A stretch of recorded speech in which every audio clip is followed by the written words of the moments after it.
Christian government में भी विश्वास।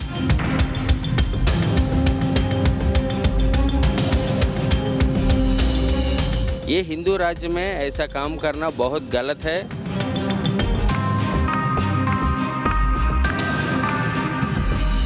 नहीं दिया, सभी वो पुलिस का बंदोबस्त कर रहा है।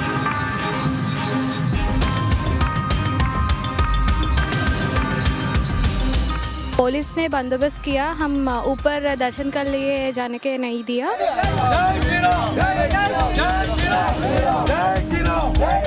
सीएम खुद ही वो क्रिश्चियन है, कन्वर्टेड क्रिश्चियन है।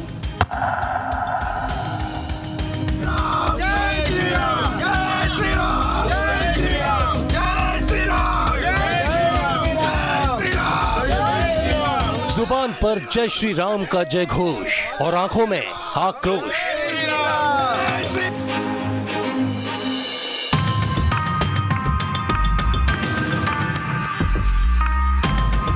आप सीरिया या तालिबान की नहीं, हिंदुस्तान की तस्वीर देख रहे हैं, जहां एक पुजारी के हाथ में भगवान श्री राम की खंडित मूर्ति है। सवाल ये है कि राम के देश में राम की मूर्ति खंडित करने की जुर्रत किसने की? Nowadays 18 months में 150 टेम्पल्स डिमोलिश है। वो कौन है जिसने राम के मंदिर में घुसकर हमला करने की हिमाकत की? देश में भगवान राम की एक खंडित मूर्ति देखकर आज हर राम भक्त गुस्से में है। एक तरफ अयोध्या में जहां राम का भव्य मंदिर बनाने की तैयारी चल रही है, वहीं आंध्र प्रदेश में उन्हीं राम सीता के मंदिरों को निशाना बनाया जा रहा है। तो क्रिश्चियंस अయ్యి ఉంటారు అనుకో, अलग अलग जन से वही राम मंदिर से भाषा की समस्या है, लेकिन फिर भी मैं दूसरे से ये क्या कहना चाह रहे हैं? वही इधर जो लोकल लोग है, क्रिश्चियन लोग, अलग अलग लोग, अभी उसको क्या फील हो रहा है कि हमारा भाई सीएम बन गए, अभी हमको कोई कुछ नहीं कर सकते, तो हम जो भी करेगा हमको हिम्मत से करेंगे। तस्वीरें देखिए, 1 2 3 4 5 या 6 नहीं, ये पूरी 300 सीढ़ियां हैं जिन्हें पार करके कुछ सिरफिरों ने भगवान राम के मंदिर में तोड़फोड़ की। हर राम भक्त को आहत करने वाली ये खबर आंध्र प्रदेश के विजयनगरम से आई, जिसके बाद आंध्र की जगनमोहन रेड्डी सरकार के खिलाफ सड़क पर आम आदमी से लेकर सियासी दलों तक का गुस्सा फूट पड़ा। जय श्री राम, जय श्री राम, जय श्री राम, जय श्री राम। जगनमोहन सरकार सत्ता में आने के बाद और मूर्तियों का भंजन और विटंबना होने के बाद भी बहुसंख्यक हिंदुओं को न्याय देने के लिए ना पुलिस, ना प्रशासन, ना राज्य सरकार कोई उसके लिए कार्यान्वित नहीं है। तो यह झूठे सेक्युलरिज्म और झूठे लोकतंत्र का पराभव है। जगनमोहन रेड्डी की सरकार कटघरे में है, क्योंकि मामला सिर्फ विजयनगरम तक ही सीमित नहीं है। आंध्र के शहर शहर से लगातार हिंदू मंदिरों को निशाना बनाने की तस्वीरें आ रही हैं। पहले विजयनगर और फिर सोमवार को विजयवाड़ा में माता सीता के मंदिर में खंडित मूर्ति मिलने से हड़कंप मच गया। भगवान राम और माता सीता की खंडित मूर्तियां बता रही हैं कि आंध्र प्रदेश में हिंदू विरोधी गैंग एक्टिव है। इस बात का सबूत भी है। आंकड़ों के मुताबिक पिछले 6 सालों में आंध्र प्रदेश के 10-20 नहीं बल्कि 1500 से ज्यादा मंदिरों को निशाना बनाया जा चुका है। सवाल यह है कि आंध्र प्रदेश में मंदिरों को आखिर कौन निशाना बना रहा है? सवाल यह है कि आंध्र प्रदेश के हिंदुओं को आखिर कौन डराने की कोशिश कर रहा है? और सवाल यह भी है कि क्या मंदिरों को निशाना बनाकर कोई धर्म परिवर्तन की साजिश तो नहीं रची जा रही है? आंध्र प्रदेश में हिंदू मंदिरों पर हमले पर अब सियासी तूफान भी उठ खड़ा हुआ है। सवाल उठाए जा रहे हैं कि आखिर हिंदू मंदिरों पर हमले थम क्यों नहीं रहे। सवाल यह भी है कि हमलावरों पर किसकी सरपरस्ती है, और सवाल यह भी कि सरकार हिंदू मंदिरों को सुरक्षा क्यों नहीं दे पा रही।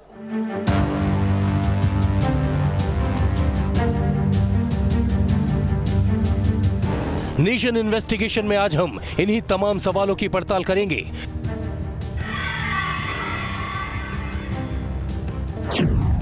इसके लिए न्यूज नेशन रिपोर्टर विकास चंद्रा दिल्ली से करीब 2000 किलोमीटर दूर आंध्र प्रदेश के विजयनगरम पहुंचे।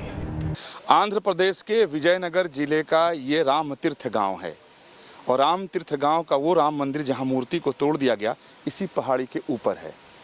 378 सीढ़ियों को चढ़कर ऊपर जाया जाता है। पिछले 29 दिसंबर को मूर्ति को खंडित कर दिया गया और ऊपर एक तालाब है और उसी तालाब में भगवान राम के मूर्ति को तोड़ करके डाल दिया गया था। ग्राउंड जीरो पर हमने जो कुछ भी देखा, यहाँ के लोकल लोगों से बात करके जो कुछ भी पता चला, सब हम आपको सिलसिलेवार ढंग से बताएंगे। लेकिन उसके पहले पूरी खबर ठीक से समझिए।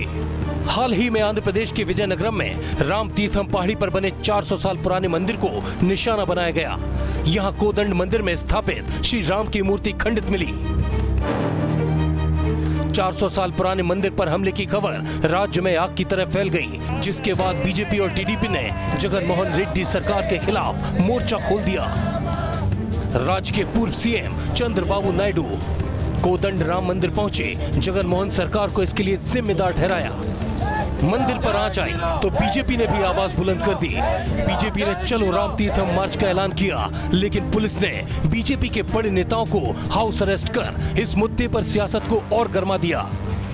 आज आंध्र प्रदेश के मुख्यमंत्री जगन मोहन रेड्डी जी ने कहर किया।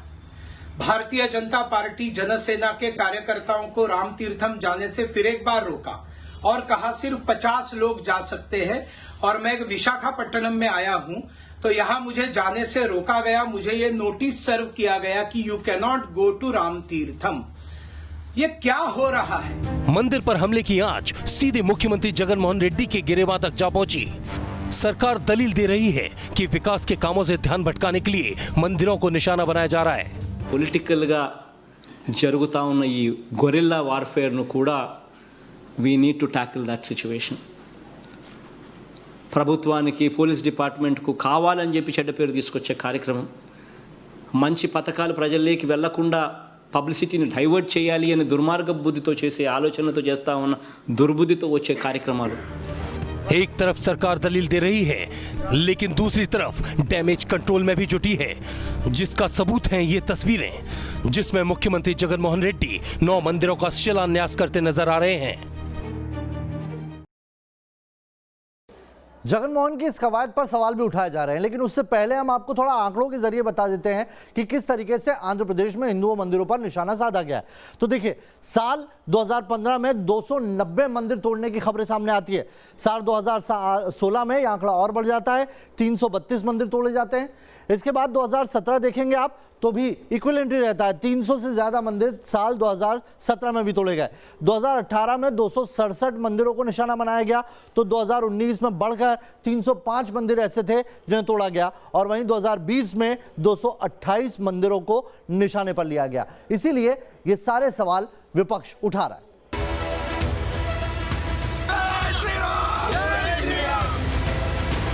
आंकड़ों के मुताबिक आंध्र प्रदेश में जब से जगनमोहन रेड्डी की सरकार आई है, तब से अब तक 1.5 साल में करीब 150 मंदिरों पर हमला हुआ है। यहां धर्मांतरण के नाम मंदिरों को निशाना बनाया जा रहा है। 29 दिसंबर को विजयनगरम में जिस 400 साल पुराने मंदिर में राम की मूर्ति को तोड़ा गया और पासी के एक तालाब में डाल दिया गया,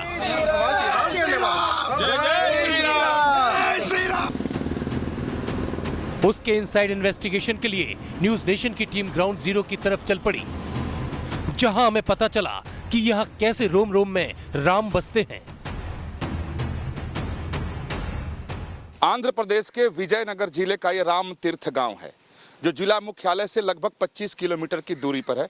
ठीक मेरे पीछे वो पहाड़ी है जिसपे मर्यादा पुरुषोत्तम श्री राम का वो मंदिर है, जहां 29 दिसंबर को मूर्ति को खंडित कर दिया गया। इस पूरे इलाके को, यानी इस पूरे गांव को, इस पूरे एरिया को राम तीर्थ बोलते हैं। ये राम तीर्थ और राम जी का मंदिर यहाँ के लोगों में ऐसे रचा बसा है कि उनके गांव तक का नाम राम तीर्थ है। और एक छोटा बच्चा है यहाँ, काफ़ी आश्चर्य में डाला। जब मैं आते ही इस बच्चे से नाम पूछा तो बताया तो काफ़ी चौंकाने वाला है। उसे सुनने से लग जाता है कि यहाँ राम लोगों के संस्कार में किस तरीके से बसे हुए हैं, ये मंदिर कितना लोगों पर प्रभाव रखता है। और उस मंदिर के मूर्ति को खंडित कर दिया गया। यहाँ के लोग काफ़ी मर्माहत और दुखी हैं। आपका क्या नाम है? रामचरण। रामचरण, आप राम तीर्थम के ही रहने वाले हैं? अच्छा, हिंदी जानते हैं? नहीं। नहीं। नाम रामचरण, छोटा बच्चा है, नाम रामचरण है। आपको अंदाजा हो गया होगा कि इस आंध्र प्रदेश के ग्रामीण इलाके में भी रामचरण, ऐसा लगता है जैसे उत्तर प्रदेश या बिहार का कोई व्यक्ति हो, लेकिन ये आंध्र प्रदेश के रहने वाले हैं और राम तीर्थ गांव के रहने वाले हैं, जहां मर्यादा पुरुषोत्तम श्री राम का मंदिर है। राम तीर्थम में भगवान राम की मूर्ति के खंडित किए जाने के बाद पूरे आंध्र प्रदेश में तनाव है, सियासत तेज है, लिहाजा सरकार ने मंदिर तक जाने का रास्ता ही बंद कर दिया है। जय श्री राम, जय श्री राम, जय श्री राम, जय श्री राम। न्यूज नेशन संवाददाता विकास चंद्रा भी जब मंदिर की तरफ जाने लगे तो पुलिस ने उन्हें रोक दिया। ऊपर किसी को परमिशन नहीं है, किसी को, कोई प्रेस मीडिया वही तक बस। हमारे कैमरे पर जो कुछ कैद हुआ उसमें साफ साफ देखा जा सकता है कि यहाँ चप्पे चप्पे पर पुलिस का पहरा है। बाहर के लोगों के साथ ही लोकल लोगों के भी आने जाने की मनाही है। पुलिस का साफ कहना था कि सरकार की तरफ से मीडिया तक की एंट्री पर बैन के आदेश दिए गए हैं। आंध्र प्रदेश के विजयनगर जिले का ये राम तीर्थ गांव है और राम तीर्थ गांव का वो राम मंदिर जहां मूर्ति को तोड़ दिया गया इसी पहाड़ी के ऊपर है। 378 सीढ़ियों को चढ़कर ऊपर जाया जाता है। वैकुंठ एकादशी को यहाँ मेला लगता है और लगभग आंध्र प्रदेश के हर हिस्से से लोग यहाँ भाग लेने आते हैं। पिछले 29 दिसंबर को मूर्ति को खंडित कर दिया गया और ऊपर एक तालाब है और उसी तालाब में भगवान राम के मूर्ति को तोड़ करके डाल दिया गया था, जिसके बाद से यहाँ किसी को जाने की इजाज़त नहीं है। चारों तरफ पुलिस का पहरा है। यहाँ से सीढ़ियों की शुरुआत होती है, लेकिन यहीं पर ये आंध्र प्रदेश पुलिस ने बैरिकेड लगा दिया है। चारों तरफ पुलिस का पहरा है। इस पूरे इलाके को छावनी में तब्दील कर दिया गया है। मंदिर तक पहुंचने के लिए हमारी टीम ने बार बार कोशिश की, मुख्यमंत्री दफ्तर से लेकर और जिले के एसपी तक बात की, लेकिन कहीं से भी परमिशन नहीं मिली। सवाल उठना लाजिमी है, सरकार क्या राम तीर्थम में हुई घटना की हकीकत पर पर्दा डालना चाहती है? चारों तरफ फेंसिंग भी कर दी गई है कि कोई भी ना आ सके। यहाँ तक कि जो स्थानीय निवासी हैं उन्हें भी इस मंदिर में नहीं जाने दिया जा रहा है। वो लोग रोज़ यहाँ जाते थे, पूजा अर्चना करते थे। साल में 2 बार यहाँ बड़ा उत्सव होता है। जैसा मैंने पहले कहा कि वैकुंठ एकादशी यानी पिछले 25 दिसंबर को वैकुंठ एकादशी का त्यौहार यहाँ मनाया गया और 29 दिसंबर को मूर्ति को खंडित कर दिया गया। उसके बाद से इस पूरे इलाके में तनाव है, क्योंकि यहाँ के लोगों की आस्था राम जी में बहुत ज़्यादा है और ये मंदिर 400 साल पहले बनाया गया था यहाँ के राजा के द्वारा। इस मंदिर तक 300 सीढ़ियों के जरिए होकर पहुंचा जा सकता है, मगर लोगों को इस जगह से 1.5 किलोमीटर की दूरी पर रोका जा रहा है। हमारी टीम भी काफी मान मनोबल के बाद मंदिर की सिर्फ सीढ़ियों तक पहुंच पाई। मंदिर की ओर जाने वाली सीढ़ियों पर 5 सीढ़ी तक मैं चढ़ पाया हूं, क्योंकि आगे नहीं जाने दिया जा रहा है, जैसा मैंने पहले भी बताया। और इस मंदिर का महात्म बहुत ज़्यादा है, प्राचीन स्थल है, न सिर्फ हिंदुओं के लिए बल्कि बौद्ध और जैनों के लिए भी, क्योंकि ऊपर जैन स्थान भी है और बौद्ध स्थान भी है। तीनों धर्म के लोग यहाँ आते हैं और काफ़ी प्राचीन समय से आते रहे हैं। 3री शताब्दी से इसका लिखित इतिहास मिलता है और 400 साल पहले तो विजयनगर के राजा ने यहाँ मंदिर का निर्माण तब करवाया जब उन्होंने इस स्थान को अपना मुख्यालय बनाया था। और यहाँ के लोगों में भगवान राम रचे बसे हैं।